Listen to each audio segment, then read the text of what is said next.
Buenos días, mis hermanos, Dios les bendiga. Vamos a ir a la Escritura, les pido que me acompañen al Evangelio de Mateo, capítulo 16, versículos del 5 al 8. Mateo 16, versículos del 5 al 8.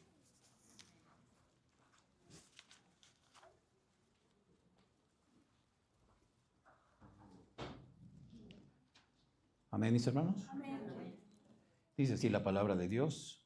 Llegando sus discípulos al otro lado, se habían olvidado de traer pan. Y Jesús les dijo, mirad, guardaos de la levadura de los fariseos y de los saduceos. Ellos pensaban dentro de sí, diciendo, esto dice porque no trajimos pan. Y entendiéndolo Jesús les dijo, ¿por qué pensáis dentro de vosotros, hombres de poca fe, que no tenéis pan? Vamos a orar, hermanos. Bendito Dios, eterno Rey, te adoramos, Señor, te bendecimos. Te damos gracias porque tú nos permites estar reunidos en tu nombre en esta mañana. Y también te damos gracias porque nos permites en tu misericordia escudriñar tu palabra. Te rogamos que en esta hora, Padre, tú permitas que por medio de ella podamos ser edificados. Te lo rogamos en el nombre de Jesús. Amén. Mis hermanos, si hubo un grupo de hombres que probó la paciencia de nuestro Señor Jesucristo durante su ministerio aquí en la tierra, fueron precisamente los apóstoles. Ellos estaban con Él todo el tiempo y no precisamente haciéndole la vida más fácil. Pero el Señor amaba a estos hombres y por causa de ese amor, pues Él nunca perdió la paciencia con ellos. Aunque ciertamente en muchas ocasiones el Señor tuvo que reprenderlos por su falta de fe y por su falta de entendimiento. Y es que estas dos cosas van de la mano. Como vemos en nuestro texto y también en lo que nos dice el capítulo 15, el Señor acababa de hacer por segunda vez el milagro de multiplicar los panes y los peces para alimentar a miles de personas. Dice en el capítulo 15 que eran 4,000 personas, sin contar mujeres y niños. Y después de esto el Señor toma la barca junto con sus discípulos, cruzan el mar al otro lado y el Señor tiene una discusión con los fariseos y con los saduceos. Después de esto, ellos regresan otra vez, toman la barca, cruzan el mar de vuelta y el Señor aprovecha para darles una advertencia y les dice, cuidaos de la levadura de los fariseos y de los saduceos.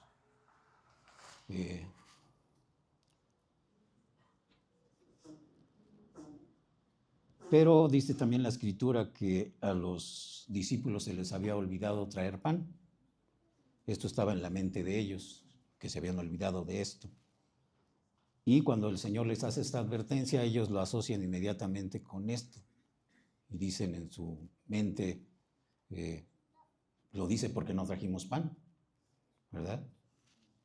Y es que la falta de fe y la falta de entendimiento a veces traen al corazón del hombre preocupación, traen ansiedad, ¿verdad? Y eso hace que el entendimiento no sea bueno, sobre todo a la palabra de nuestro Dios.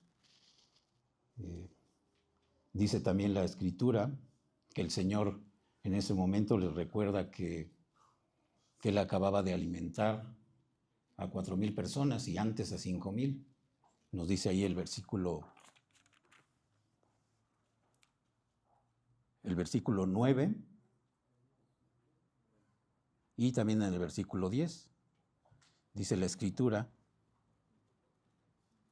en el 9 dice, ¿no entendéis aún ni os acordáis de los 5 panes entre 5,000 hombres y cuántas cestas recogisteis? ¿Ni de los 7 panes entre 4,000 y cuántas canastas recogisteis? ¿Cómo es que no entendéis que no fue por el pan que os dije que os guardaseis de la levadura de los fariseos y de los saduceos? Aquí, bueno, el Señor les aclara que no es por causa del pan que el Señor les está diciendo esto, sino que es por causa de la doctrina de los fariseos y de los saduceos que se deben de cuidar. Esta, de hecho, no fue la única ocasión en que los discípulos mostraron esta falta de entendimiento, y sin embargo el Señor tenía paciencia con ellos. De hecho, si el Señor hubiera tenido la paciencia que a veces mostramos algunos de nosotros, a lo mejor se hubiera buscado otro grupo de alumnos. Pero el Señor no lo hizo. Primero porque, bueno, ellos estaban predestinados ya para salvación, también para ser sus apóstoles y llevar el mensaje del Evangelio al mundo. Pero también porque el Señor los amaba y tenía paciencia para con ellos, inclusive en los momentos en que ellos mostraron su peor rostro, como por ejemplo cuando estaban discutiendo entre sí quién sería el mayor de ellos en el reino de los cielos. Pero el Señor, con amor y gran paciencia, les aclara que el mayor en los cielos va a ser aquel que sirva a todos. Eso nos lo dice en el Evangelio de Marcos, capítulo 35. Y bueno, ese tipo de paciencia es la que el Señor quiere que nosotros estemos practicando en nuestras vidas, que estemos meditando en ello, que nosotros seamos también pacientes. Estamos llamados a mostrar el carácter de Cristo a los demás. Y a veces no somos suficientemente pacientes con las personas, ¿verdad? El Señor quiere que seamos pacientes en todos los ámbitos de nuestra vida. El esposo con la esposa con el esposo, los padres con los hijos con los padres, con nuestros vecinos y, por supuesto, con nuestros hermanos de la iglesia, ¿verdad? Dios quiere que mostremos esa virtud que el Señor nos muestra en su carácter.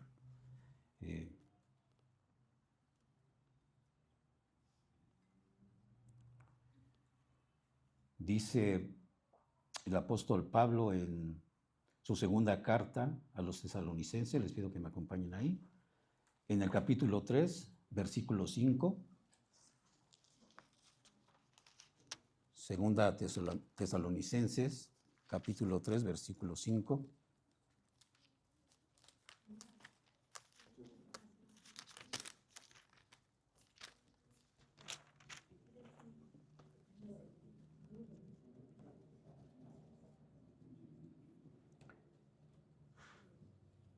Dice aquí el apóstol Pablo, anhelándolo en su corazón, dice: y el Señor encamine vuestros corazones al amor de Dios y a la paciencia de Cristo.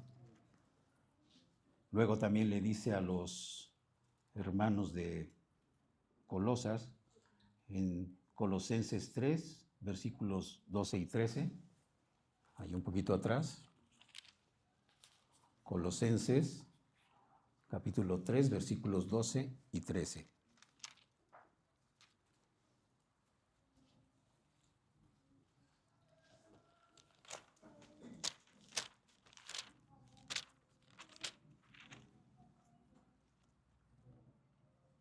Amén. Dice la Escritura: vestíos pues como escogidos de Dios, santos y amados, de entrañable misericordia, de benignidad, de humildad, de mansedumbre, de paciencia. Y dice el 13: soportándoos unos a otros y perdonándoos unos a otros, si alguno tuviere queja contra otro, de la manera que Cristo os perdonó, así también hacedlo vosotros. Mis hermanos, no sé cuántas veces a nosotros nos haya perdonado el Señor, haya tenido esa paciencia, ¿verdad? ¿Cuántas veces le fallamos nosotros al Señor a lo largo de nuestra vida? Y no sé, en un solo día creo que le podemos fallar muchas veces, con lo que pensamos, con lo que vemos, con lo que escuchamos, con lo que hablamos. De hecho, hay muchas formas en las que nosotros le fallamos al Señor y Él sigue teniendo esa gran paciencia con nosotros. Por eso el Señor también quiere que nosotros, de igual manera, como dice el versículo 13, seamos también pacientes con los demás. Mis hermanos, somos cristianos y la voluntad de Dios es que sigamos creciendo en esta virtud de la paciencia. Y además que esto sea evidente en nuestro trato con los demás. Porque recuerden, mis hermanos, nosotros somos embajadores de nuestro Señor Jesucristo en el mundo. Y muchas veces la manera en que nosotros nos comportamos en frente de los que no son creyentes puede ser una forma en que el Señor los atraiga a Él, pero nosotros debemos mostrar el carácter de Cristo a todos. También, pues sé que en algunos momentos se nos puede hacer difícil, pero cuando esto suceda, pues tenemos que meditar y acordarnos de la paciencia que el Señor tiene con nosotros, para que así nosotros también podamos ser pacientes con los demás. Y, por supuesto, también tenemos que pedirlo en oración, decirle al Señor que por medio de su Espíritu nos ayude a ser cada día más pacientes, porque muchas veces en nuestras propias fuerzas no lo podemos hacer. Amén, mis hermanos. Y bueno, algo importante también que quisiera mencionar es que pues no debemos de olvidar lo que escuchamos tanto en el devocional como en el mensaje de la palabra que vamos a tener en unos momentos, porque muchas veces escuchamos la palabra pero no la guardamos ni en la mente ni en el corazón, sino que simplemente la escuchamos y, como bien decía mi hermano Enrique hace 8 días, a veces ni siquiera nos acordamos de qué se trató, de qué trató el devocional, de qué trató la palabra, y eso evita que nosotros meditemos en ella. Y recordemos que es por medio de la palabra que nuestro Señor Jesucristo nos santifica, nos perfecciona y nos ayuda precisamente a parecernos a Cristo en su carácter. Entonces es importante que a lo largo de la semana estemos meditando en ello. Amén, mis hermanos. Que Dios les bendiga.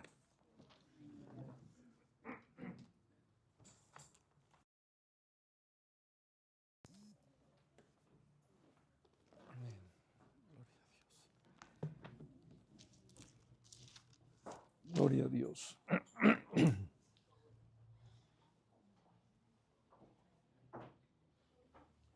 Amén.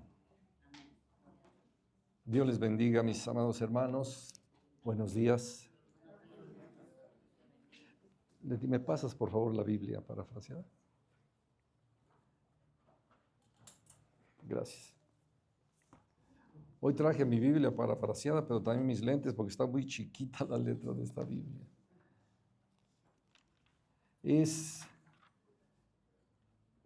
Quiero compartir para que nos quede cada vez más entendible esto sobre lo que estamos estudiando los lunes. Es muy poderosa esta escritura y bueno, hay luchas en muchas congregaciones cristianas sobre esto, porque yo les preguntaría, ¿habrá sacrificios en el templo milenial? ¿Habrá ofrendas? ¿Habrá sacerdotes? ¿Habrá levitas? Y bueno, pues algunos piensan que no.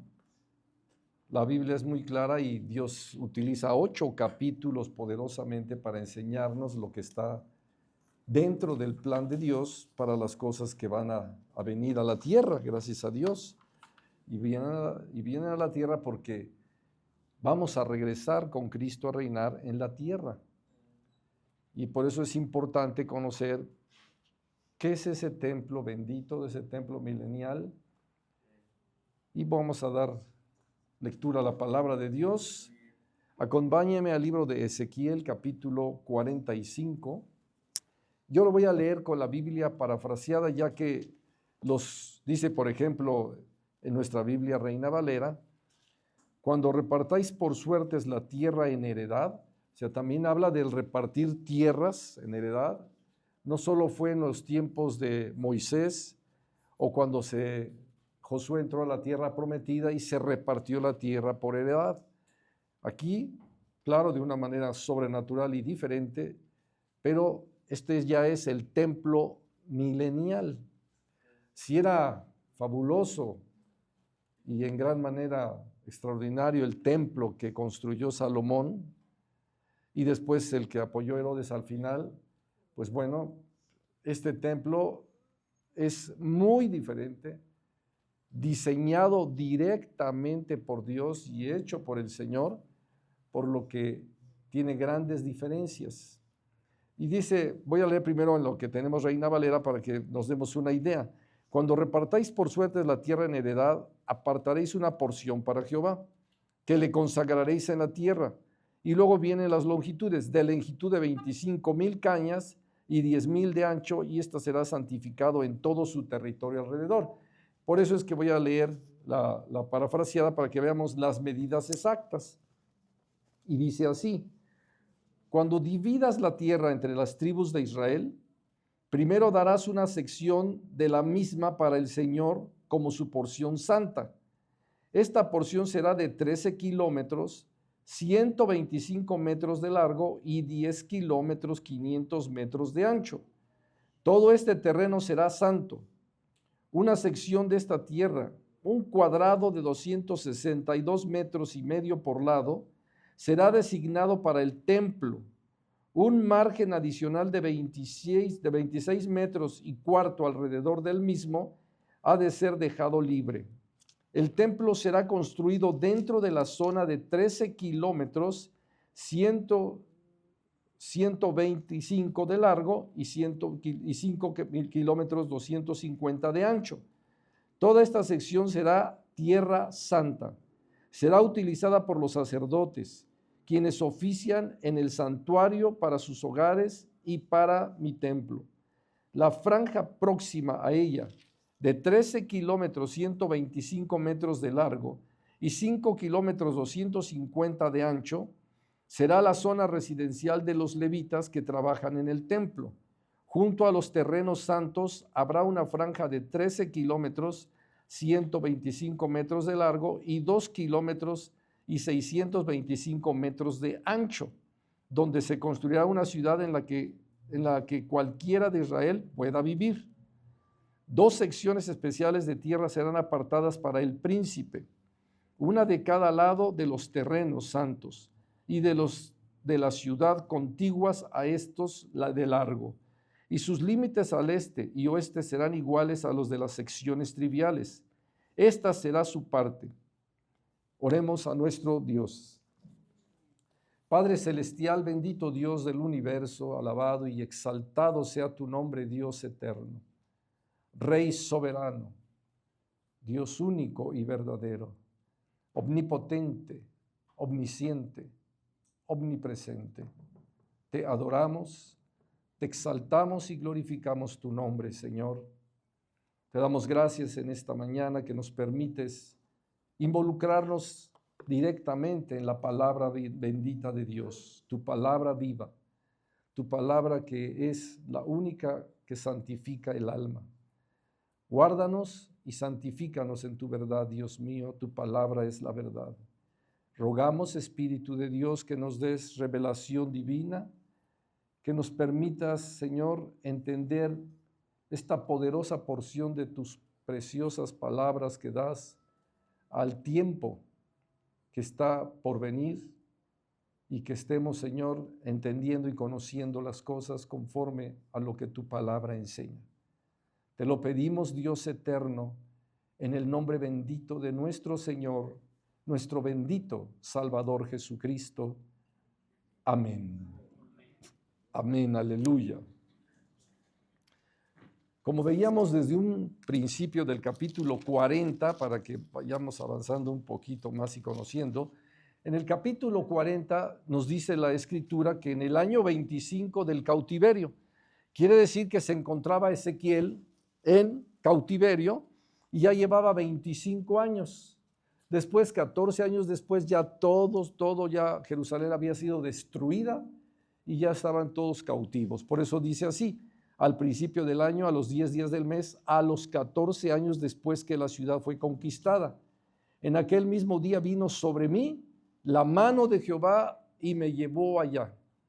En visiones de Dios me llevó a la tierra de Israel y me puso sobre un monte muy alto, sobre el cual había un edificio parecido a una gran ciudad hacia la parte sur.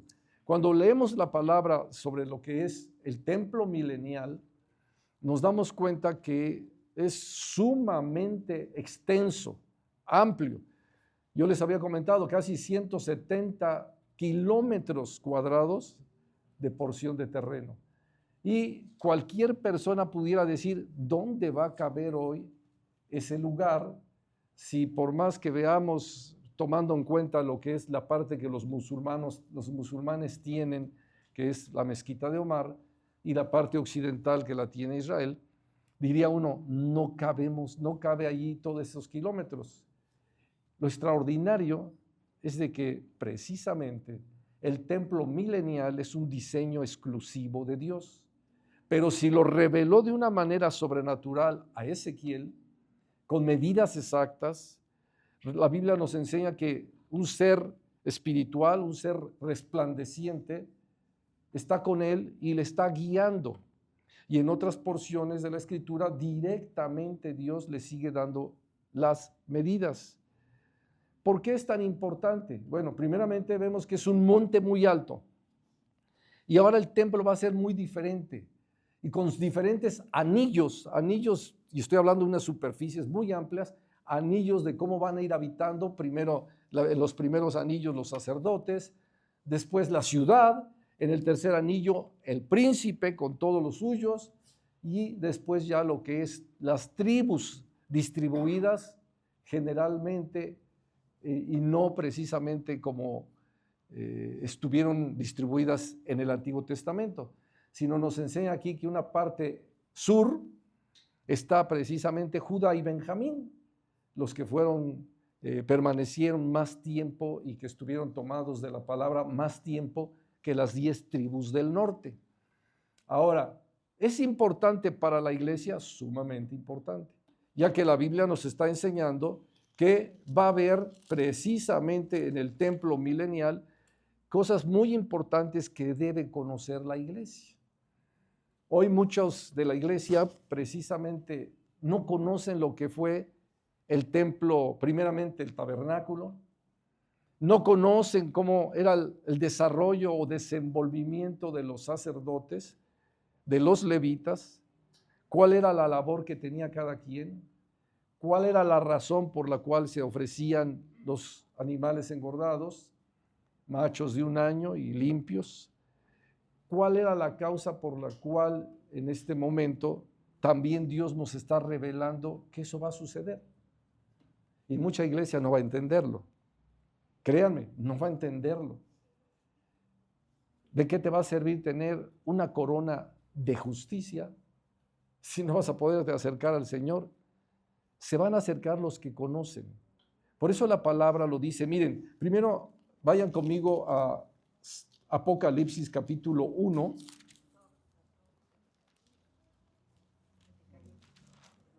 Ok. Voy a quitarme los lentes para que no tire. Ay, se quedó pegado aquí los lentes.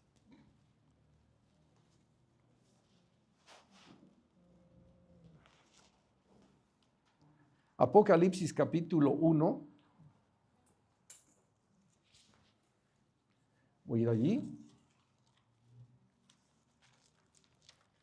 Y dice el versículo 6, y nos hizo reyes y sacerdotes para Dios su Padre, a Él sea gloria e imperio por los siglos de los siglos. Amén. Yo pregunto hoy, ¿ahorita son ustedes reyes y sacerdotes? A veces ni de su casa. Y luego dice en el capítulo 5, versículo 10, y nos has hecho para nuestro Dios reyes y sacerdotes y reinaremos sobre la tierra. Vuelve a hablar de una parte muy importante donde vamos a reinar sobre la tierra. Hoy no reinamos. Hay muchos reinos, pero no precisamente están sirviendo a Dios. Se trata del tiempo milenial. Llegará el arrebato, como lo dice perfectamente 1 Corintios capítulo 15, desde el verso 53 en adelante vemos diferentes manifestaciones y donde dice que en un abrir y cerrar de ojos seremos arrebatados. La iglesia va a dejar de estar en la tierra por un tiempo, o sea, 7 años. 7 años. Pero en esos 7 años, en el reino de Dios se va a repartir posiciones. No piensen que todo es, ya llegamos todos en bola. ¿Por qué? Recuerden que en ese tiempo, durante esos 7 años, también van a empezar a llegar aquellos que no permitieron o no aceptaron la marca en sus frentes o en sus manos derecha y que van a llegar. Pero todas esas almas nunca reconocieron a Cristo como su Salvador o nunca tuvieron la gracia de Dios para ser salvos. sino llegaron porque no se marcaron. Y hay mucho pueblo de Israel que no son mesiánicos, que también van a llegar por causa de los patriarcas, pero no por haber creído en Jesucristo como su Salvador. Zacarías perfectamente desde el capítulo 12 al 14 explica esto muy bien, y donde le dirán al Señor: ¿quién te hizo eso que tienes en tus manos y estas marcas?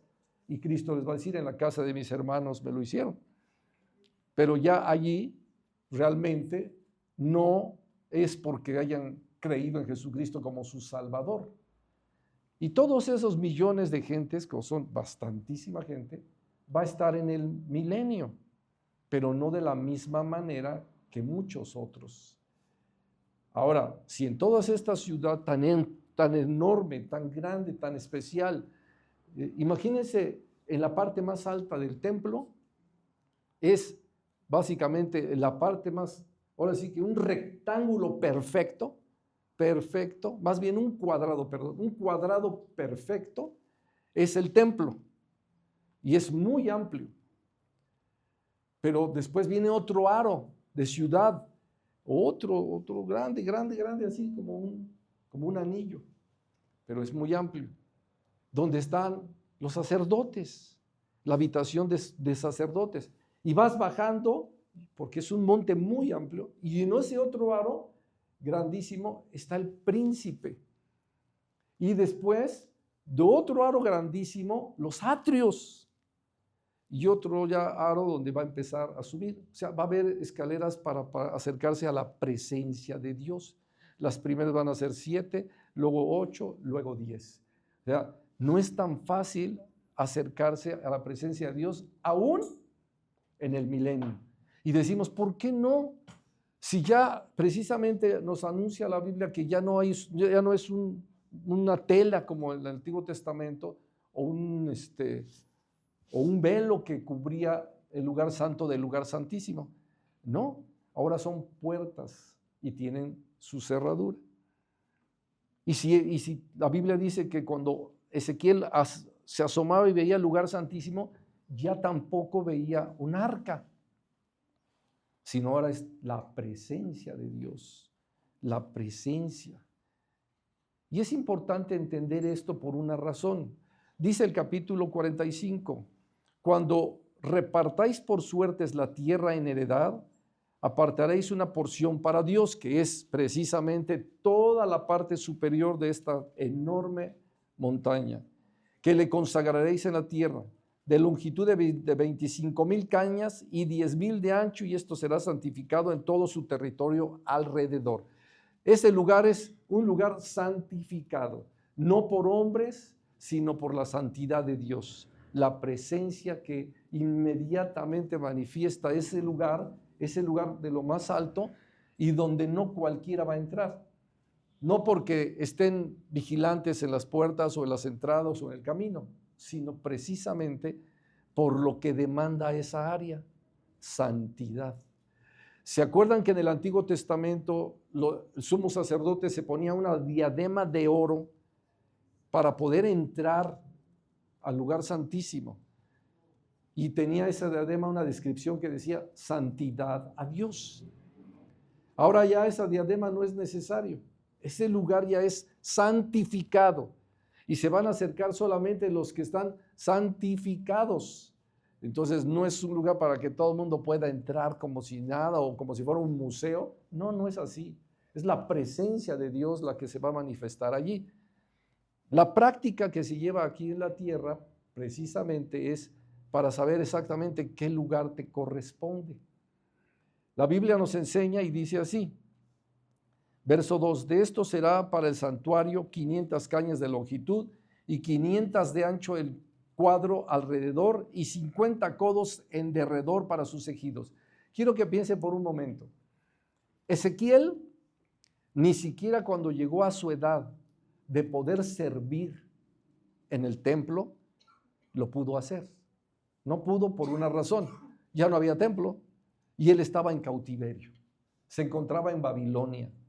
Su anhelo de Ezequiel era servir. Ya tenía la edad para hacerlo después de 20 años, recuerden que podían hacerlo. Él ya podía hacerlo, pero no había templo. Él ya podía servir, pero ¿dónde? Si estaba en un lugar como extraño. Bueno, pues Dios mismo lo lleva y lo lleva al lugar donde va a encontrarse Ezequiel y va a estar sirviendo directamente en el milenio a Dios. Tanto que no ha habido, ni habrá ahorita en esta tierra, mientras no sea el milenio, un templo como este. Si el de Salomón era fabuloso, bueno, era muy pequeño. Este es 10,000 veces más del tamaño del que había construido Salomón. Es mucho mayor. Entonces cualquiera podría pensar, ¿para qué fueron estos capítulos desde el 40 hasta el 48 si ni siquiera ha habido eso? Ni siquiera ha habido en la tierra un templo así. Ni lo habrá, porque no hay, ni imaginado lo tenía Salomón de lo que podía ser este poderoso y bendito templo milenial. No lo tenía por idea, no estaba. Cuando se presenta la manifestación de esta visión, el mismo Ezequiel que fue llevado estaba sorprendido y gozoso de lo que estaba viendo, de lo que estaba viviendo, y se daba cuenta que no había nada igual al templo de Dios. Nada igual. El Antiguo Testamento manifestó un templo. Los levitas, bueno, el pueblo, la nación de Israel pudo experimentar desde el camino hacia la tierra prometida algo que era como un tipo, el tabernáculo. Después ya tuvieron el privilegio de construir un templo. Los discípulos llegaron a ver el templo ya no el primero, no el de Salomón, sino el que se construyó posteriormente ayudados por Herodes. Y estaban maravillados, que subían el monte ahí en Mateo 24 y decían, ¿lo ves, Señor? ¿Ves esto? ¡Qué preciosidad! Y Cristo les dijo, os digo que no quedará piedra sobre piedra que no sea destruido. O sea, iba a ser destruido ese lugar. Se quedaban extrañados. Bueno, pues todo ese servicio o todo esto que se hace en el templo milenial, si no tienes conocimiento de ello, ¿cómo puedes servir? Si eres rey y sacerdote, ya la pregunta sería, ¿sobre qué templo? ¿Cuál templo? Pues es el milenial. Es el milenial. Donde la gente se va a acercar a ti diciendo, y estoy hablándote, los millones de personas, como les decía en el mensaje anterior, que hoy te rechazaron, que hoy no les importa la palabra, que hoy todo, te van a rogar. Te van a rogar porque tú puedas enseñarles. Te van a pedir que les enseñes. Para eso van a tener todo el tiempo, pero quieren escuchar. ¿Te imaginas que en el milenio se acerquen a ti y te pregunten algo sobre la palabra de Dios o sobre el templo milenial y no sepas ni qué decir? Te van a decir, bueno, pues ¿no estuviste tú con la palabra de Dios todo el tiempo para conocerla? Ah, no, sí, pero es que esto no le entendí mucho a esto y por eso no me metí a esto. Esa es la base. Es la base. El templo milenial es sumamente poderoso. ¿Cómo vamos a entender Apocalipsis, lo que acabamos de leer en 1:6 o el capítulo 5:10, que nos ha hecho Dios, Cristo nos ha hecho reyes y sacerdotes para Dios? Aquí va a ser el momento. Y de verdad, ¿qué parte de esta poderosa ciudad nos irá a tocar para habitar? Si hay conocimiento, cerca. Si no hay conocimiento, toda la ciudad, toda la ciudad. Dice algo muy poderoso el capítulo 47, de los que estamos estudiando y nos toca lunes 46. El 47 dice algo muy poderoso.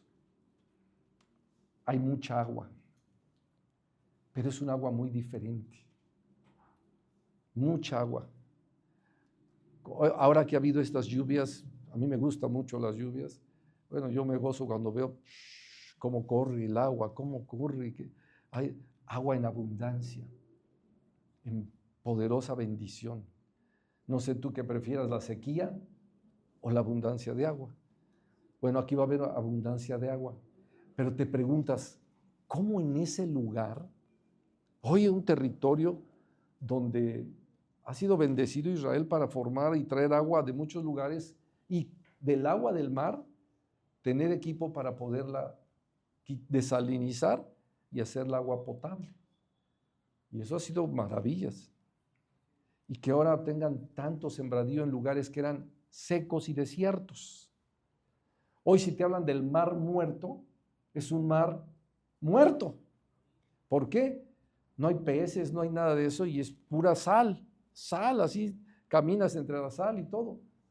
Bueno, la Biblia nos enseña en el capítulo 47 que va a empezar a correr un agua que viene desde el lugar de Dios y como es un monte gigante va a bajar, va a bajar, va a bajar y va a abrir 4 brazos poderosísimos. Pero esas aguas son especiales. Va a traer sanidad, toda la sanidad a las naciones, la sanidad al lugar, la sanidad a la tierra. Los peces van a estar brincando, pero sí en multitudes. El hombre va a tomar una planta de allí y se cortó acá y se la pone, y se la quita y ya sanó. O sea, cosas sobrenaturales. Y se maravillaba el mismo Ezequiel cuando caminaba. Miren, este pedacito que nos ayuda mucho a entender el título dice aguas salutíferas. Estoy hablando del milenio. Pero recuerda que también hay un árbol, que es el árbol de la vida. Y este árbol de la vida precisamente se va a multiplicar. Ya no va a ser un solo árbol de vida. ¿Te imaginas qué hermoso es lo que Dios nos está revelando? Dice así el verso 1 del 47. Me hizo volver luego a la entrada de la casa y aquí aguas que salían de debajo del umbral de la casa. La pregunta es, ¿y de dónde vienen? ¿De dónde vienen estas aguas que traen sanidad y bendición? Gran bendición. No sé los que han podido ir allá a las grutas de Tolantongo. Yo me pregunto, ¿de dónde viene tanta agua? Y es agua potable, es agua limpia, no es salada. Y baja en cantidades y, bueno, albercas naturales, los que han tenido la oportunidad de ir ahí, albercas naturales porque va bajando y ha formado cuadros grandes, así, superficies, y luego al bajar y otra superficie. Y la gente pues está metida ahí nadando. ¿Por qué? Porque está fabuloso ese lugar y todo es natural. La pregunta es que uno hace es, ¿de dónde viene tanta agua? ¿De dónde sale esta agua? Porque es agua corriente, entonces siempre está limpio ese lugar donde tú te metas a nadar o algo, el agua es calientita y fabuloso. Hay una parte allí que también entras y hay como una cueva y todo el agua es transparente y vas entrando a la cueva y está oscuro y hay unas cuerdas para que vayas caminando y adentro hasta hay una cámara así grande donde hasta hay un montón de murciélagos. O sea, imagínate, o sea, hay lugares que dice uno, ¿qué hubo? Yo no conocía esto. Bueno, pues todo lo que hay aquí se queda tan pequeño como lo que está revelando Ezequiel. Imaginen ustedes lo que está declarando aquí. Debajo del umbral de la casa, hacia el oriente, porque la fachada de la casa estaba al oriente, y las aguas descendían de debajo hacia el lado derecho de la casa, al sur del altar. O sea, empezaba a tocar todos los que estaban en el sur. Todos los que se encontraban en esa zona empezaban a tener la bendición, la bendición. ¿Cuánta gente dice hoy en día y te dicen así? Si vas a este lugar, no sé, donde hay aguas termales o las otras aguas que huelen un poquito como a azufre, como a huevo podrido, y le dicen a la gente, no, pero son saludables, sanan, pues la gente se mete, ¿no? Y se mete a ver si sana algo, y salen y pues salen iguales. No sanen, pero al menos huelen a huevo.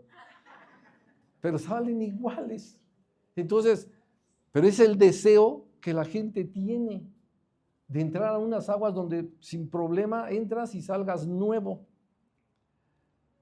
Imagínate, unas aguas de esas las pudo probar uno de los siervos de un rey. Y cuando Eliseo lo mandó a que se vaya a lavar a las aguas, Naamán no creyó. Pero después le dijeron, bueno, si te dijo el profeta que te sumergas 7 veces, ¿qué te quita? Sumérgete 7 veces. Y 7 veces se sumerge y a la 7ª sale limpiecito. adiós la lepra, adiós su problema. Entonces sí quedó maravillado. Bueno, fue una muestra de lo que Dios hace con estas aguas. Por eso el título se llama Aguas Salutíferas. Y dice así el verso 2. Y me sacó por el camino de la puerta del norte y me hizo dar la vuelta por el camino exterior, fuera de la puerta, al camino de la que mira al oriente. Y vi que las aguas salían del lado derecho. Y salió el varón hacia el oriente llevando un cordel en su mano. O sea, llevaba un cordel muy grande de manta, de lino, para estar midiendo todo lo que hacía. O sea, todo se medía con este cordel. Y él venía caminando y recorriendo el cordel. ¿Para qué? Para medir. ¿Qué quiere decir? Que todo lo que hay en el templo de Dios o en el templo de Ezequiel es exacto, perfecto y no tiene falla alguna. Y dice así: y me hizo pasar por las aguas hasta los tobillos. Miren, empezó a ver de una manera sobrenatural que Ezequiel empezaba a caminar y las aguas llegaban a los tobillos. Y luego dice que caminó nuevamente, dice aquí, midió otros 1000 y me hizo pasar por las aguas hasta las rodillas. Y midió luego otros 1000 y me hizo pasar por las aguas hasta los lomos, ya le llegaban a la cintura. Y luego dice, midió otros 1000 y era ya un río que yo no podía pasar, porque las aguas habían crecido de manera que en el río no se podía pasar, sino a nado. Y me dijo, ¿has visto, hijo de hombre? ¿Has visto, hijo de hombre? Después me llevó y me hizo volver por la ribera del río. ¿Te imaginas cuando él va viendo sobre las aguas y llega a los tobillos y ve una multitud de peces? ¿Por qué? Porque eran tan sanas que todo lo que tenía vida, todo lo que tocaba en esa agua, da vida. La Biblia dice en el libro de Efesios, para santificarla, habiéndola purificado por el lavamiento del agua por la palabra. O sea que Dios concede al varón, el día sábado tenemos reunión de matrimonios, Dios concede al varón que a través de la santificación su esposa reciba bendición. La santificas con el lavamiento del agua por la palabra. Es tan poderoso esta parte del agua porque es por la palabra. ¿Qué es lo que está corriendo entonces en todo el templo milenial y todos los alrededores y todos los que vamos a habitar allí? La palabra, transformada en agua, en agua. Por eso todo lo que toca tiene vida. La palabra, todo lo que toca, da vida. La palabra de Dios está viva y eficaz, lo dice Hebreos 4:12. Está viva. Todo lo que toca le da vida. ¿Saben por qué Dios dice, y Dios no le gusta cuando otros consultan? Por ejemplo, Ocosías. Ocosías, que era un rey de Israel malo, se enfermó. Se enfermó feo porque se cayó. Y entonces manda a su gente y les dice, vayan a consultar a Baal-Zebub para ver qué va a pasar conmigo. ¿Qué va a pasar? Y cuando sale, inmediatamente se encuentra con Elías y le dice Elías, ¿qué no hay Dios en Israel para que vayas a consultar a los demonios? Por lo que has hecho, dile a tu rey, por cuanto has hecho esto del lecho en que estás, no te levantarás, sino que morirás. Se le ocurre a Ocosías cuando llega, le dice, ¿qué pasó? ¿No fueron ahí con Baal-Zebub? No, dice. Se nos presentó un varón y nos dijo esto. A ver, ¿cómo era ese varón? No, pues tenía vestiduras de piel, y ya saben cómo eran las vestiduras de Elías. Y luego lo dice, es Elías Tisbita. Vayan por él. Y levanta un ejército. Vayan 50 por él y tráiganmelo. Quiero que vayan. Y ahí van. El general con sus 50. Y llega y le gritan, varón de Dios, dice y ordena el rey que vengas. Inmediatamente Elías dice, si soy varón de Dios, que descienda fuego del cielo y te consuma a ti y a tus 50. Y ¡brum! Desciende fuego del cielo y ¡brum! Los consume. ¿Qué pasó? No llegaron, no. Vaya otros 50 con sus 50 y tráiganmelo, es una orden. Y ahí van. Y llegan y lo mismo, ¿no? Varón de Dios, dice el rey que vayas y te ordena que ahorita mismo. Y vuelve a decir Elías, si soy varón de Dios, que descienda fuego del cielo y te consuma a ti y a tus 50. Les vuelve a pasar. Llega el tercero. Y ya yo creo que ya al general que le tocaba dice, y ya me toca a mí. Llega el tercero y le dice, ve y tráemelo. Pero el tercero fue tan sabio que desde distancia se postró de rodillas y le dijo, te ruego, varón de Dios, que mi vida sea estimada ante tus ojos. Pero desde lejecitos, desde lejos, te ruego que mi vida sea estimada ante tus ojos. Y si tú quieres, me acompañes con el rey. Y Dios le dice, desciende con él. Desciende con él. Se humilló. Se humilló. Y Dios le dice, ¿por qué no crees? ¿Por qué no crees que el agua que yo les doy correrán como ríos de agua que salten para vida eterna? Se los repitió mi Señor Jesucristo. Se los repite. Y aquí Ezequiel lo empieza a declarar de una manera poderosísima. Las aguas son de vida. Corren de la presencia de Dios y todo lo que sale de la presencia de Dios es vida. Es vida. La palabra no se debe de tomar así como una lectura de la Biblia. No, no, es una palabra viva. Llegas aquí para recibir una palabra viva, una palabra de eternidad. Y si no la tienes en el corazón, pues no tienes la palabra. Es importante entender lo que cuando lo está declarando Ezequiel, dice, no, hombre, hay demasiada. Que empecé a caminar 1000 y acá, y luego a la cintura y después ya me tapó. Tuve que atravesar este lugar a nado, pero donde quiera que yo veía, esa agua manifestaba vida. No sé si te gusta, no te ha pasado, pero da paz cuando ves una agua muy transparente y ves a los peces ahí. Da paz. Es bueno, sana muchas cosas. Cuando tú veas y estás observando ese lugar transparente, agua, si puedes hasta agáchate y toca esa agua. Es una manifestación muy poderosa. ¿Por qué creen que en la manifestación que veíamos la semana pasada detuvieron exactamente 153 peces? Es una exactitud en la palabra de lo que está viviéndose aquí. Son las medidas que vienen precisamente de las aguas que salen de la presencia. Son aguas de vida. Cristo por eso lo declaró y la Biblia lo manifiesta. 153 y aún la red no se rompía. Es poderoso esto. Cada número, cada palabra que Dios dice tiene un significado. Por ejemplo, 12 cestas que sobraron de todo lo que se alimentó a los 5,000 que hoy hablaban en el devocional. ¿Por qué sobraron 12 cestas?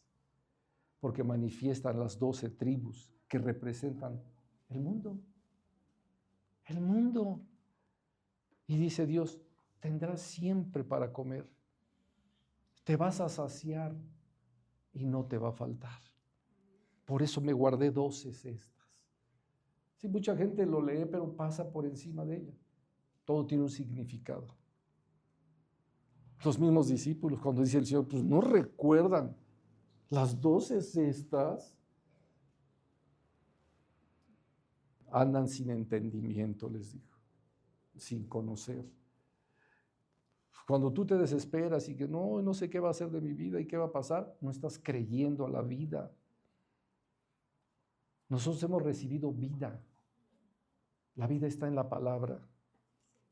La palabra está viva y es eficaz y más cortante que toda espada de 2 filos, que penetra hasta partir el alma y el espíritu, las coyunturas y los tuétanos, y discierne las intenciones y los pensamientos del corazón. No hay ninguna cosa creada que se escape de su presencia. Nada. Ahora sí que si el cristiano sufre, sufre porque quiere. La palabra está viva. ¿Qué nos defiende? La palabra. ¿Qué nos protege? La palabra. ¿Qué nos sustenta? La palabra. Estas 3 partes que les dije, está escrito. Está escrito. Esto que es el templo Melián es la revelación de lo que se vive aquí en la tierra.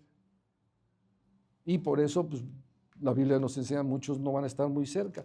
Miren, sigue diciendo algo importante. Verso 5 del capítulo 45. Asimismo, 25,000 cañas de longitud y 10,000 de ancho, lo cual será para los levitas, ministros de la casa, como por posesión para sí, con 20 cámaras. Ahora preguntamos, ¿cuáles levitas? ¿Cuáles? ¿Saben lo duro? De todos los levitas, tanto que estuvieron en la tribu del norte o del sur, que se dedicaron luego a estar trayendo idolatría, sirviendo a los dioses ajenos y sin tener la autoridad para decir esto está mal, no se puede hacer, ellos no se van a acercar en el templo milenial a Dios. No se van a acercar. ¿Saben cómo van a estar? Como porteros o como encargados de hacer el holocausto, o sea, el sacrificio de animales, y estar en un lugar lejos. Los levitas, miren, ¿quiénes son los únicos que van a estar? A mí me sorprende esto. Miren, ¿quién va a ser el príncipe? El rey David.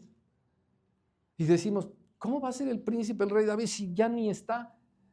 Punto importante, algo que nos falta, creer la palabra de Dios. ¿Cómo que ya no está? Claro que está, ya no está aquí, pero esta tierra es un puntito en el universo. Él está con el Señor y va a regresar y Él va a ser el príncipe. La Biblia lo dice claramente que Él va a ser el príncipe. Miren, van conmigo, ahí mismo en Ezequiel, en el capítulo 34.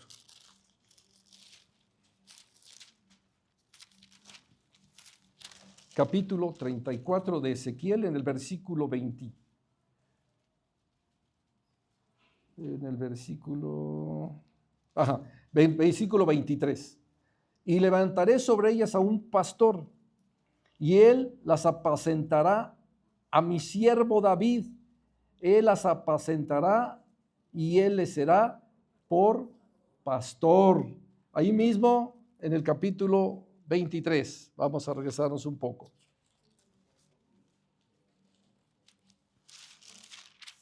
Versículo 25. Y pondré mi celo contra ti y procederán contigo con furor. Te quitarán tu nariz y tus orejas, y lo que te quedare caerá espada. Capítulo.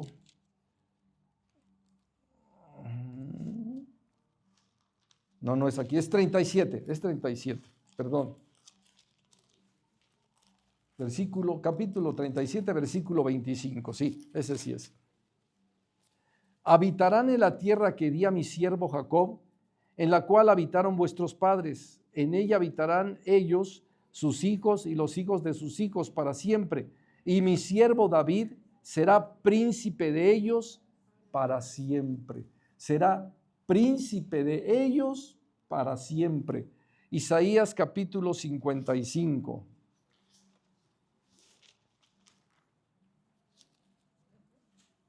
Versículos 3 y 4. Inclinad vuestro oído y venid a mí. Oíd y vivirá vuestra alma. Y haré con vosotros pacto eterno, las misericordias firmes a David. He aquí que yo lo di por testigo a los pueblos, por jefe y maestro a las naciones.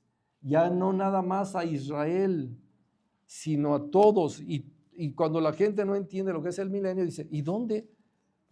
Sobre mí no fue testigo, y sobre mí no estuvo, como le dice la Escritura, un maestro de naciones. David está preparado para ser un maestro de naciones. Gloria a Dios. Jeremías capítulo 30.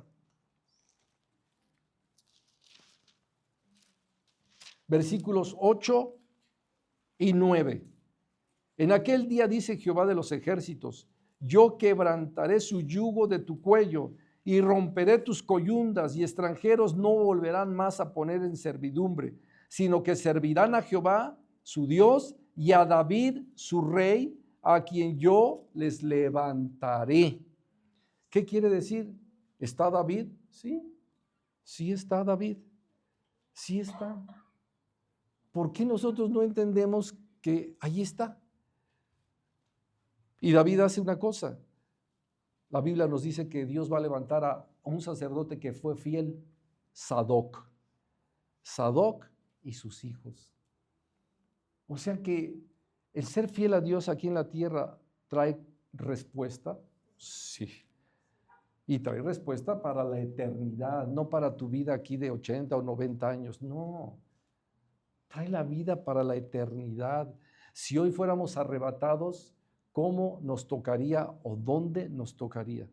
Y si no conoces el templo, estos 8 capítulos es para estudiarse con mucha calma, con mucha calma. ¿Para qué? Para irle entendiendo, porque está sobrenatural. Y cómprate una Biblia así parafraseada, ya la mía está bien amolada, bien viejita, pero cómprate una así, porque nos enseña las medidas como nosotros las entendemos, por metros, por kilómetros, etcétera.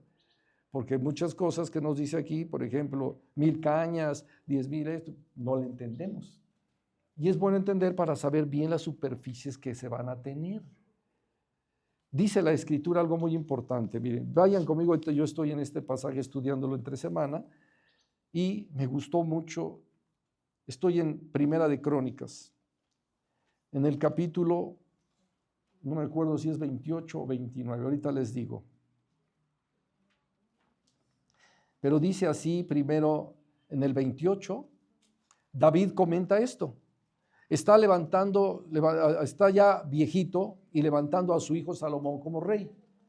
Y él les empieza a explicar al pueblo. Acuérdense, aquí ya David era un hombre anciano. Y levantándose el rey David puesto en pie, dijo: oídme, hermanos míos y pueblo mío. Yo tenía el propósito, estoy en el verso 2, de edificar una casa en la cual reposará el arca del pacto de Jehová y para el estrado de los pies de nuestro Dios. Y había ya preparado todo para edificar. Mas Dios me dijo: tú no edificarás casa a mi nombre, porque eres un hombre de guerra y has derramado mucha sangre. Entonces cualquiera de nosotros hubiera dicho: bueno, pues entonces hay que se encargue mi hijo. Ya no. No, él preparó todo. Él dispuso todo para que su hijo tuviera la forma de hacerlo.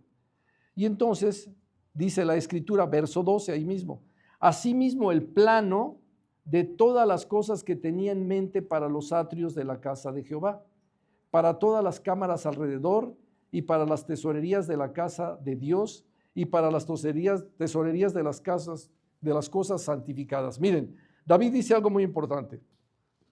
Todo lo tenía bien hecho con planos, con planos. Ya no lo hice yo, ya no me tocó a mí, pero lo va a hacer mi hijo. Está encargado de hacerlo. Y habla de planos y de cosas exactas que se tienen que hacer. Dios aquí mismo le revela a Ezequiel el plano perfecto, las medidas exactas, cuadrados perfectos, lugares exactos. Y la pregunta sería: ¿en qué lugar de esos nos corresponderá estar? Ya sea en los sacerdotes, los levitas que se fueron para abajo y que además, no estoy hablando de Sadoc, sino de los verdaderos levitas. Miren lo que sigue diciendo de Sadoc. Dice el capítulo 40, perdón, me regreso tantito a la de Crónicas, Primera de Crónicas 28. Capítulo 29, verso 1. Después dijo el rey a David, toda la asamblea, el rey David a toda la asamblea: solamente a Salomón mi hijo ha elegido Dios, él es joven y tierno de edad y la obra grande, porque la casa no es para hombre, sino para Jehová Dios. Esta casa es para Dios. Ahora, es que no encuentro lo de Sadoc, y apenas lo acabo de estudiar y se me fue de la mente. Ahorita veo, permítame. No, me lo van a dejar de tarea. Ya se me perdió y no quiero ahorita ponerme a leerlo porque es ahorita mismo, déjeme ver. Bueno, se me fue ahorita A ver, ¿qué dice?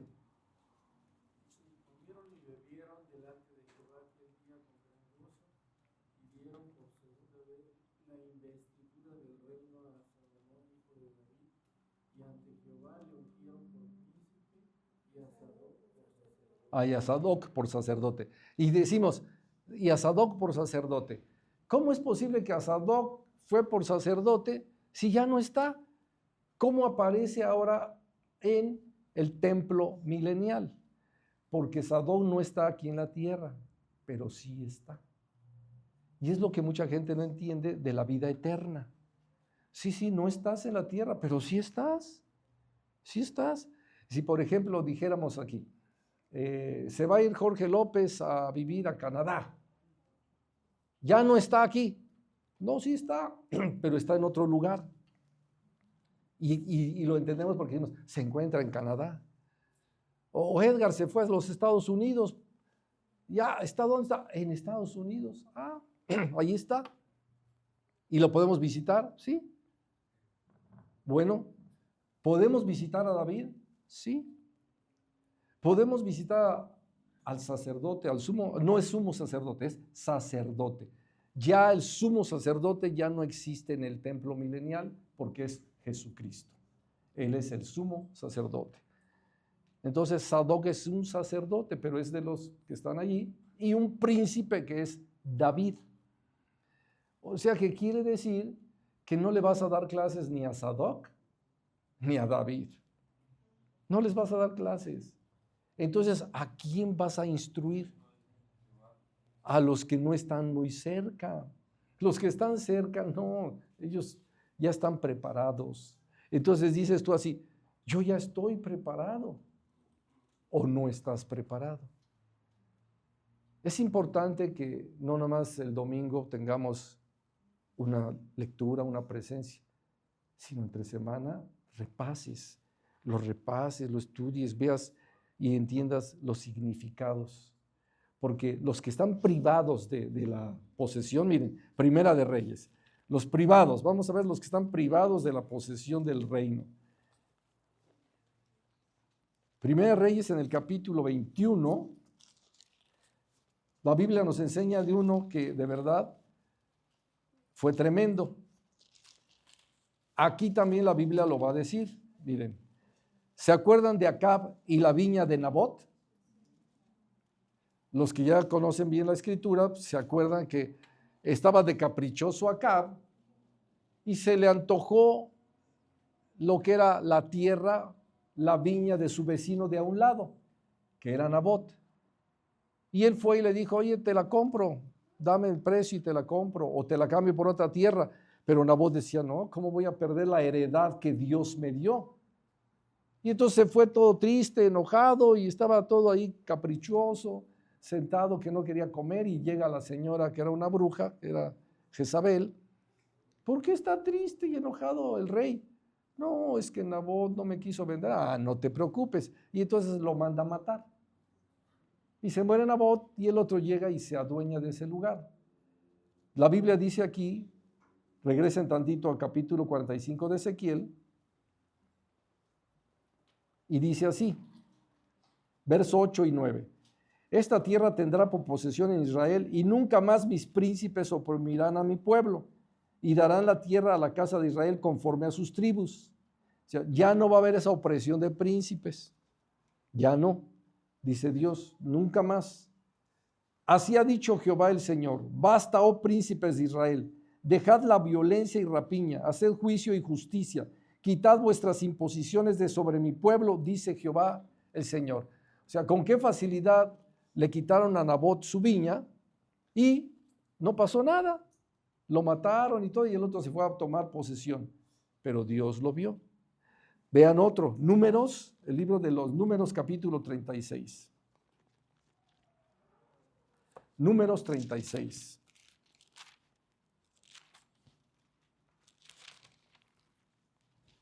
Versículo del Números 36. Ahorita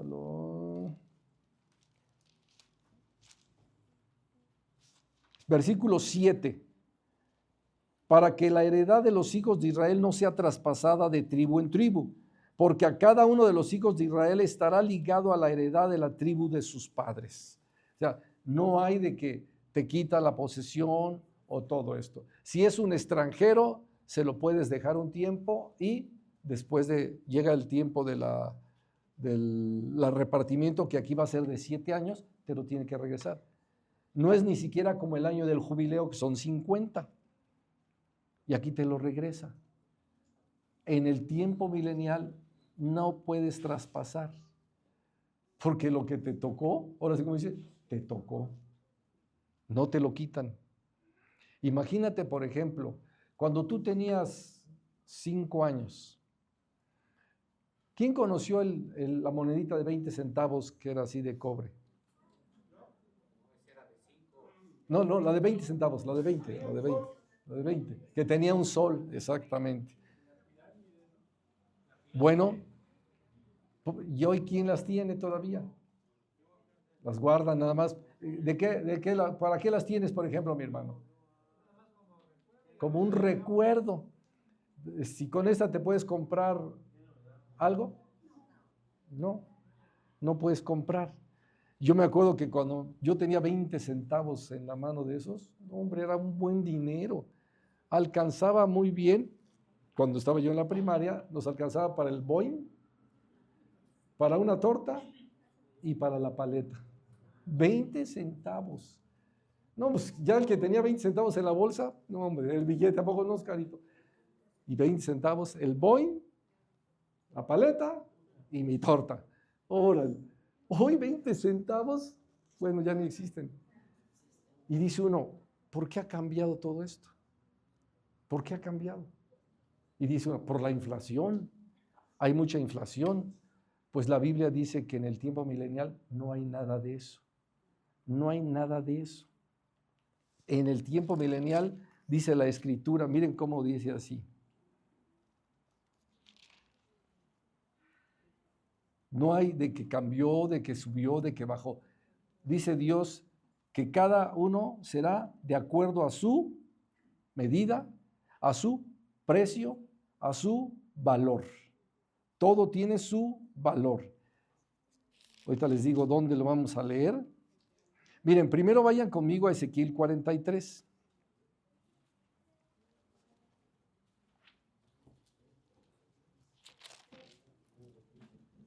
Me quiero memorizar mucho estos capítulos, pero no me puedo memorizar, me está costando trabajo, pero ahí va. Primero a Sadoc, verso 19 del 43. A los sacerdotes levitas que son del linaje de Sadoc, que se acerquen a mí, dice Jehová, para ministrar ante mí. Darás un becerro de la vacada para expiación. O sea, aquí directamente dice Dios a Sadoc y a sus hijos. Los demás no entran. Les digo que me estoy tratando de memorizar, pero se me va todavía de la memoria muchas partes que me gozan. Y como no me los quiero dejar así, sino sí me los quiero aprender de memoria, ahorita les digo dónde viene. Pero ya vimos lo de Sadoc. Y Sadoc, estamos hablando de que vivió en el tiempo de Moisés. ¿Está vivo Sadoc? Está vivo Sadoc. ¿Está vivo Moisés? Está. ¿En dónde podemos reconocer que está vivo Moisés después de que vivió aquí 120 años? Cuando se transfiguró, estaba Moisés y Elías. Están vivos, vinieron de visita, nos visitaron. Ahora, ¿dónde está mejor, aquí o allá? Allá. Ellos ya no quisieran regresar al milenio, pero van a regresar por una cosa, porque viene a reinar Cristo. Y su reino es de justicia, de santidad. Entonces ya no hay de que te devalúas, de que se te cae la moneda. Ahorita les digo, porque me gusta esa parte, denme nada más un poquito de tiempo. No, ahorita la encuentro. Haced lo justo, quitar las imposiciones, esta tierra tendrá el ciclo 20 geras, aquí, no.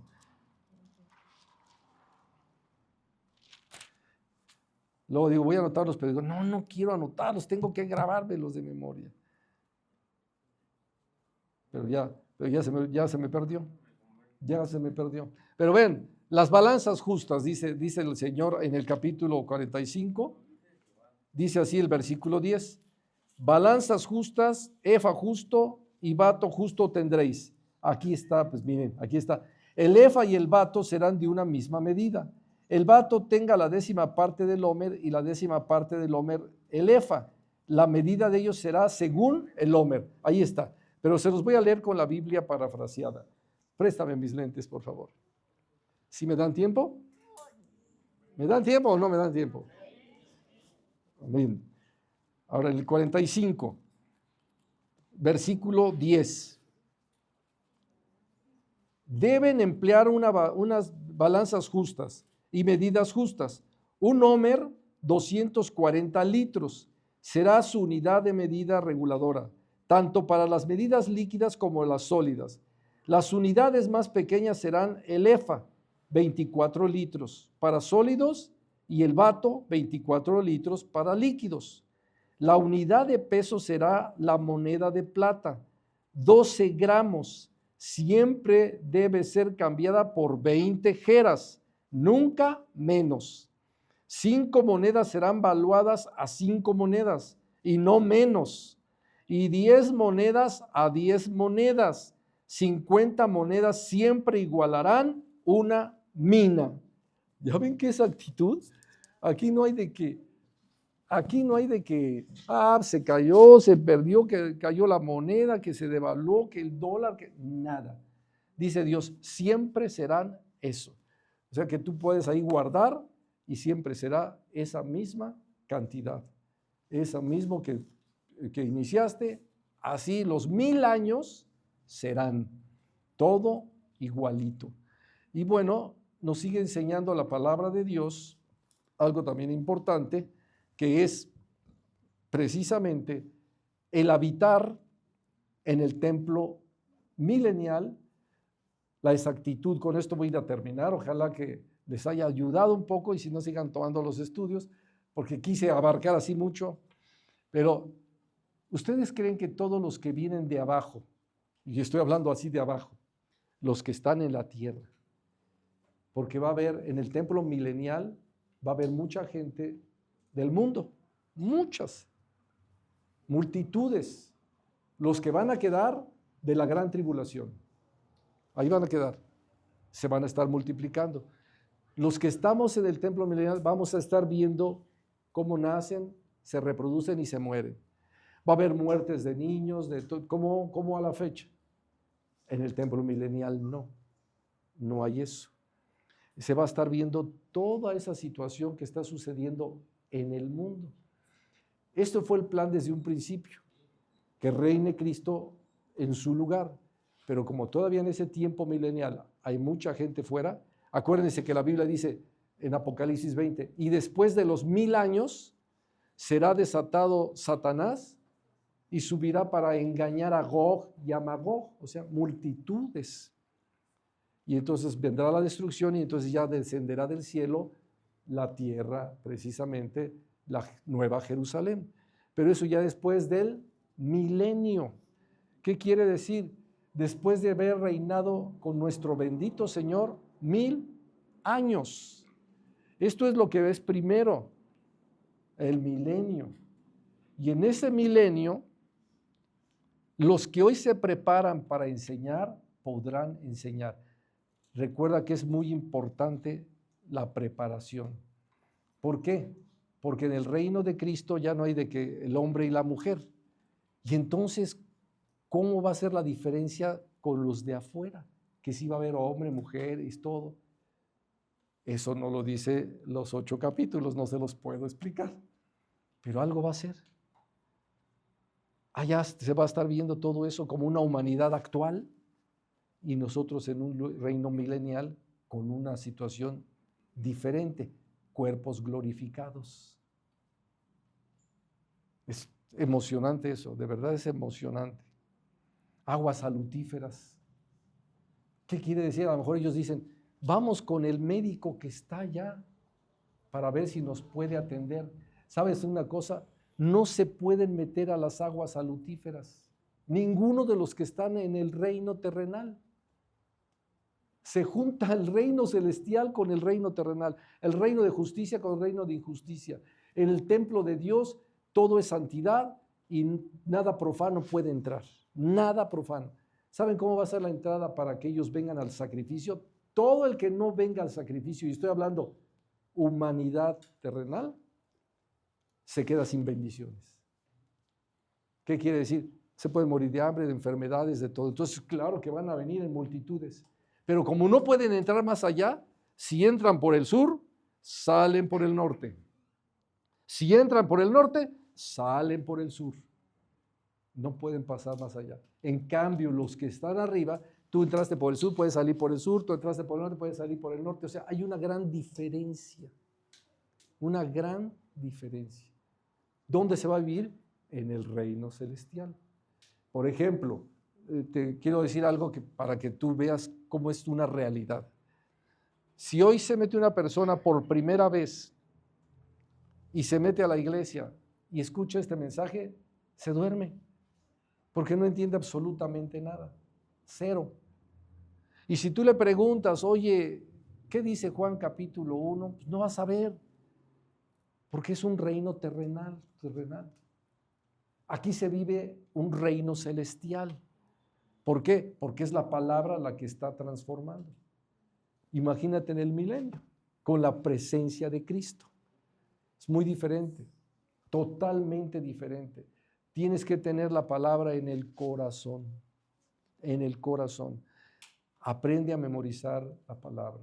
Es importante memorizar la palabra. ¿Por qué? Se va a tener en el corazón. Hoy se nos proporcionó aquí en la tierra un precioso instrumento que es la Biblia para poderla atesorar en el corazón. Pero ya después va a tener que ser totalmente de corazón. ¿Por qué? Porque ya tenemos cuerpos glorificados. Y tú vas a tener que servir a muchos que van a venir a pedir. Por eso dice uno de los salmos que David escribió: venid y subamos al monte de Sión, a la casa del Dios de Israel. Él nos enseñará sus caminos y andaremos por sus veredas. De Sión saldrá la ley y de Jerusalén la palabra del Señor. ¿Sí? Ese Jerusalén espiritual, usted está hablando del milenio, es sumamente amplio, extenso. Y los que habitan allí son los que recibieron facultad para juzgar. ¿Cómo recibes facultad para juzgar? Que hagas tuya en tu corazón la palabra de Dios. No la leamos, memoricémosla, guardémosla, atesorémosla. Es bien importante. Por ejemplo, les digo, Ezequiel 41. Y decimos, pues sí. Ezequiel empieza a decir, a los 24 años que estábamos ya cautivos y después de 14 años todos llegaron de allá, tuve una visión sobrenatural, poderosísima. Hoy no hay ese templo, pero lo habrá. ¿Cómo va a ser ese templo? Dios lo va a descender del reino. Ningún ser humano lo va a construir, por eso trae medidas exactas, perfección total. Acuérdese que la Biblia dice que el que construyó Salomón ni siquiera tenía que haber ahí carpinteros o no tenía que haber quien estuviera cortando, cincelando piedra. Ya llegaba toda exactita para poner. Toda exactita. Llegaba perfectamente bien. Bueno, pues en el reino milenial Dios va a permitir que llegue exactita y la cuestión es, ¿estaremos cerca? Es muy amplio, muy extenso, mis hermanos, pero pues al menos ahorita di un poquito de lo que viene, el templo milenial. Gloria a Dios por su templo. Y recuerden, sí va a haber sacrificios, sí va a haber todo eso, pero no los que ya recibieron hoy la bendición de que el sumo sacerdote Jesucristo ya pagó por nosotros. Es muy diferente. Es muy diferente. Tú no vas a tener que traer una becerra, una vaca, no. Porque el sacrificio de Cristo fue la obra perfecta. Pero la multitud de gente no la tiene. No la tienen. Hoy en día, ¿cuántos millones no tienen eso? Bueno, pues muchos de ellos van a quedar. Y Dios te va a utilizar para que tú compartas. Amén. Gloria a Dios. Voy a orar, mis amados hermanos. Padre bendito, te damos gracias por tu palabra, poderosa palabra cuando hablamos de el reino milenial. Señor, aquí en este reino ya no es el que quiere ni el que corre, sino del que Dios tiene misericordia. Serán gente que está preparada para reinar, preparada para enseñar, para instruir. Aquellos que saben para qué es un holocausto de paz, o un sacrificio de paz, o una ofrenda de paz, o una ofrenda mecida, o una ofrenda por el pecado, o sacrificio por el pecado. ¿Qué es lo que se presenta y que van a hacer los levitas con los holocaustos? ¿Qué es lo que se va a hacer en las fiestas? Que ya no va a haber la de la expiación, pero sí va a estar la Pascua, sí va a estar los tabernáculos. Señor, qué importante es saber las cosas que están por venir. Por eso Cristo dijo, escudriñad las Escrituras, siendo que en ellas encontrarás la vida eterna. Padre, gracias por tu palabra. Guíanos, Señor, guíanos siempre, bendícenos, santifícanos con tu preciosa palabra, Dios mío. Te lo rogamos en el nombre bendito de nuestro Señor y Salvador Jesucristo. Si hay alguna persona aquí que hoy quiera entregarle su vida a Cristo, todos hemos pecado, necesitamos un Salvador. Hay que arrepentirnos de toda obra mala, de todo pecado que hemos cometido, pedirle perdón a Dios e iniciar una nueva vida. La Biblia dice que quien está en Cristo, nueva criatura es. Las cosas viejas pasaron y aquí todas son hechas nuevas. Si tú hoy quieres entregarle tu vida a Cristo y saber que estarás en el reino milenial, Él es el único que te puede dar la vida eterna. Y hoy puedes tú iniciar una nueva vida. Allí donde estás, en voz baja, con todo tu corazón, pídele perdón a Dios y dile así, allí en lo más profundo de tu corazón: Señor Jesucristo, te pido perdón por todos mis pecados. Tú los conoces. Me arrepiento de todas mis maldades. Borra todos mis pecados, Señor. Lávame con tu sangre bendita que derramaste en la cruz. Purifícame y límpiame. Perdóname, Señor. Y en esta hora te ruego que vengas a mi vida. Ven a mi corazón. Te recibo, Señor, como mi único y suficiente Salvador. Enséñame a vivir una nueva vida. Cámbiame, Señor. Transfórmame. Ya no quiero ser el mismo, ya no quiero ser la misma. Guíame por camino de verdad. Gracias por morir por mí en la cruz para darme vida eterna. Gracias, Jesucristo, por tu palabra. Gracias porque solo en ti está la vida. En el nombre de nuestro Señor Jesucristo. Amén. Dios les bendiga. Amén.